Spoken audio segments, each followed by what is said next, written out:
here immediately. Angrily, the woman turns and leaves, cussing them both out the whole way. 1 year later, the boy's in his room at home when his dad calls from the other room and says, "You've got to come in here and look at the TV." On the screen was the same woman from the gas station. Better known as Eileen Wuornos, she was a serial killer who used to pick up her male victims at gas stations in Florida. She was later put to death. This is why you never go to the well on your own. In 1983, a young boy was camping with his family on Roan Mountain in North Carolina when his mom asked him to head on down the path and get some water from the well. When the boy didn't return, his mom went to check on him and he was gone. A massive search party was launched to find him, but with temperatures rapidly dropping and finding no trace of him, the family braced for the worst. Then, miraculously, on the 7th day of the search, the boy shows up on the mountaintop in an area they had already searched, healthy and clean. When they asked the boy, "Where have you been?" he said he had been at the well when a tall, faceless man showed up behind him, scooped him up, and brought him to the top of the mountain where he kept him in his cabin all week. After the boy gave a very detailed description of exactly where this cabin was on the mountain, the police were eager to go find it and confront this guy. But the park superintendent just raised his hand and said, "Guys, it's pointless. I've worked here 40 years. There are no cabins on Roan Mountain." This is why you should never explore abandoned ships. In 2014, the U.S. Navy decided to decommission one of its oldest ships, so it brought it into port to be broken down for scrap.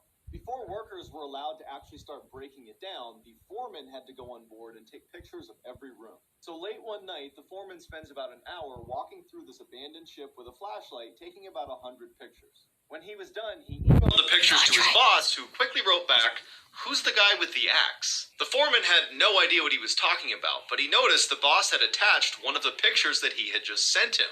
When he opened it, he nearly fainted. There, in the bowels of the ship, poking his head around a corner, was a faceless man wielding an axe. The foreman had spent over an hour in this hallway and never heard or saw this guy. The Navy searched the ship and never found this guy. They also reviewed security footage of the only entrance, and he never entered or left the ship. This is why you never judge a book by its cover. On the evening of August 7th, 1985, police received a call about a mentally ill woman attacking her family with a gun. When police arrived at her residence, they didn't hear any shooting or hear any noises coming from inside the house. Police tried yelling for the shooter to come outside, but when she didn't listen, they went in. Inside was a massacre. All 5 family members have been killed, including 2 young children. One of the deceased was Sheila Bamber, the mentally ill woman the police have been called about, and she was holding a rifle that was tucked up against her neck with a gunshot wound underneath her chin.